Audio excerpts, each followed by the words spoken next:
guys doing? I hope you guys are doing well. And this video is gonna be on the 9 a.m. med pass specifically. And it applies to the 9 p.m. med pass, but the 9 a.m. med pass is especially intense. I want you guys to let me know in the comments what's your situation.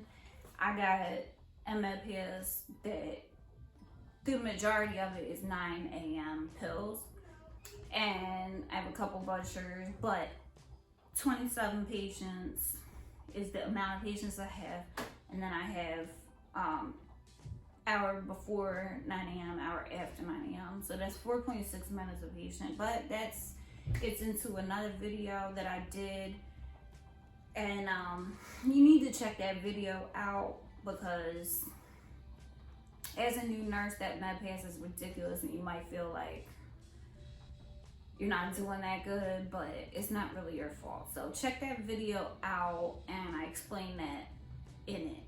I explain it in that video. It's just ridiculous how they got us working, basically, for the med passes and in long-term care in general, CNAs and nurses too. So anyway, that's a whole other topic, so check out that video. But when I say the 9 a.m. med pass, that's what I'm talking about. 27 patients on a 9 a.m. med pass. Things to take into consideration when you're starting your med pass are blood sugars. Like, how many people do you have to be giving insulin to before breakfast? And then you gotta plan that out, because insulin is 15 minutes before a meal, and I believe you can do insulin after they completed meal consumption. You have a window where you can give insulin. So like, you need to keep in mind, like, if the state was right behind me, following behind me, how am I gonna do these blood sugars? Because that's how you need to operate every day. You can't be switching it up when the state comes, you know what I mean? Because they could pick up on it, but if they do pick up on it, you do the right thing, who cares? But I mean, you're just making it hard for yourself, switching it up for when the state comes. Like, have good practice, okay? So those blood sugars are one thing to take into consideration, like insulins. The other thing related to blood sugar, when you're doing your med pass, who are the diabetics? You need to know who are the diabetics who are on metformin. Because again, if the state's behind you, you need to give metformin with meals. You need to give glipizide a half hour before meals. Okay, like, they will, if you're giving glipizide at 10 o'clock, or 9:45, that's a problem. Don't do that, okay? So that's another thing. So blood sugars, metformins, glipizide, those are things to keep in mind. Who are my diabetics? The other thing,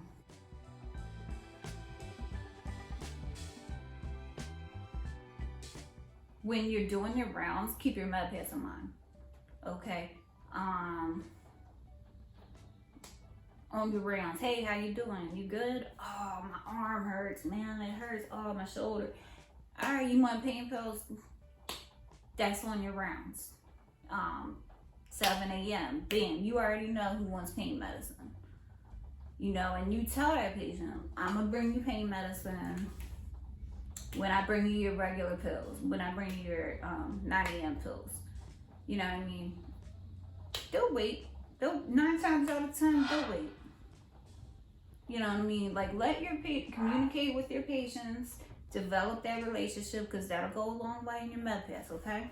So do your rounds. And the other thing, when you're doing your rounds, notice who's up, who's sleeping.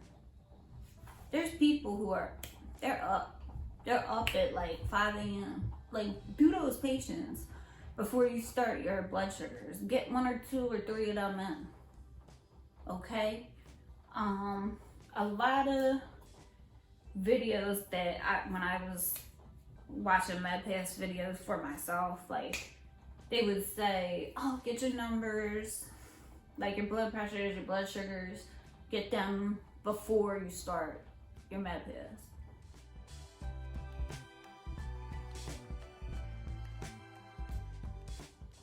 But like that's too much for me. Like that would take like a good 15 minutes right there. Like I'd rather have my cart at the door, put the blood pressure cuff on the patient, and be right there with them and do it that way while I'm popping their pills.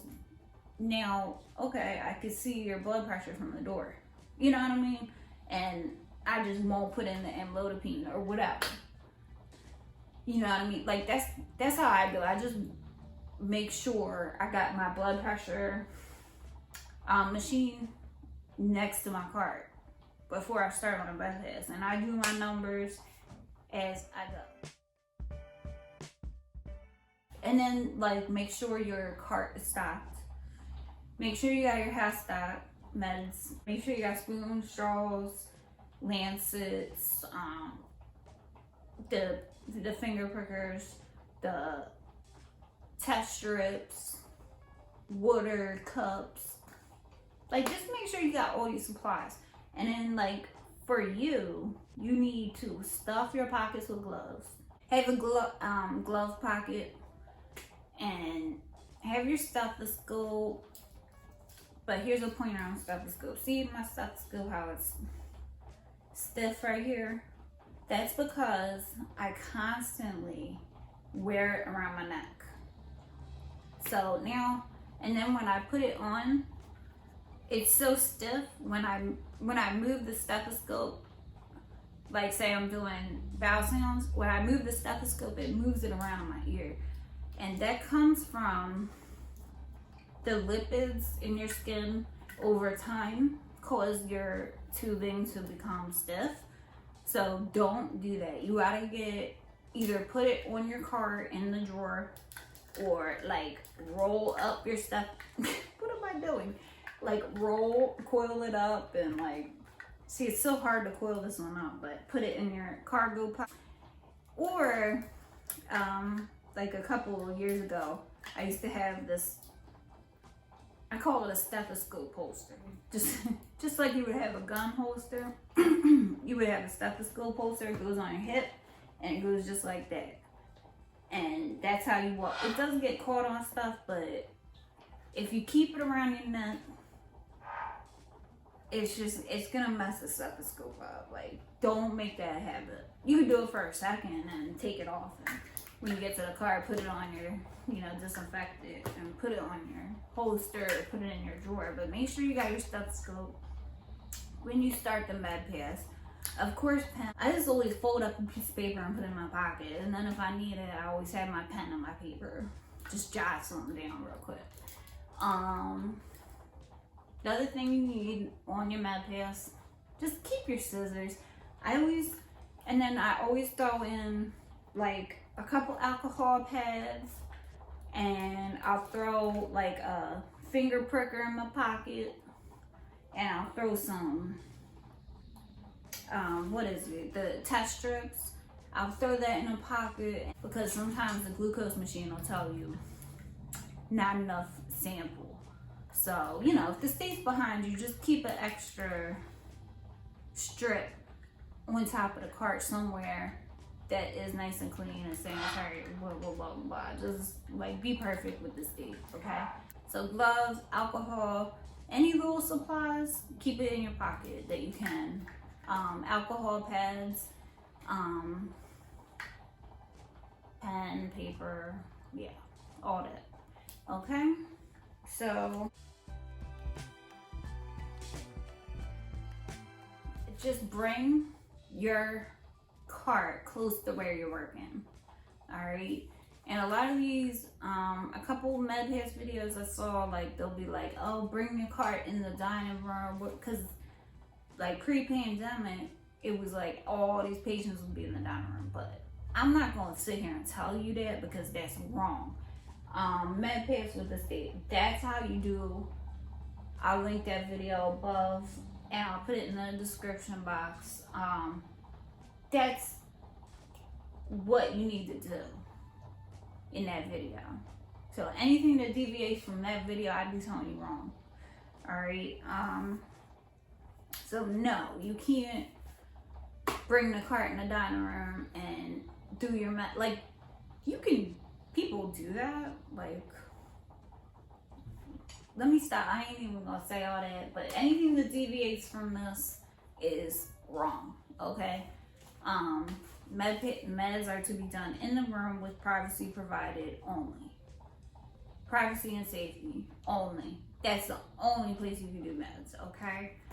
Again, this is state regulations, you know. So, but my point is, keep your cart close to where you're working.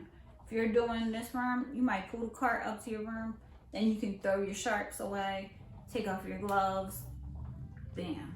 You know? So, other thing, have your cavity wipes, because anything that you bring into the room, you have to disinfect. If you bring it out, and before and after you use it. So have that. That's basically it, guys. And the other thing that I could say about the med pass is it's stressful. There's no way around it. Especially when you're new, it's stressful. Just know that it's stressful. Like, you might go home and cry.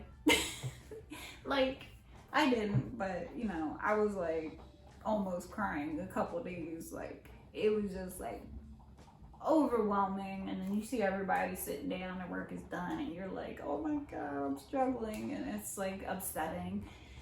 So just know that.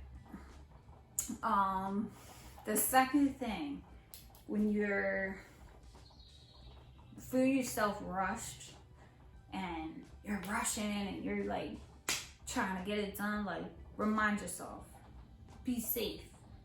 Be safe. Like, try and do one patient at a time. Like, even the most experienced nurses can make a mistake. So be safe. Take your time. Think about what you're doing and get to as close to this as you can. Okay? You guys have any tips? Put them in the comments. It's like, I just, you know, we can all help each other out. I see a lot of things out here going on, and you stay safe, you do it the right way, or as close to this as you can get, and that's all I can say. Do your best, be safe, bam, that's it. Alright, so I will talk to you guys soon. If you watched this long, thank you so much, as usual. Hit like if you liked it, and subscribe, please. I'd appreciate it. I'll see you next time. Bye.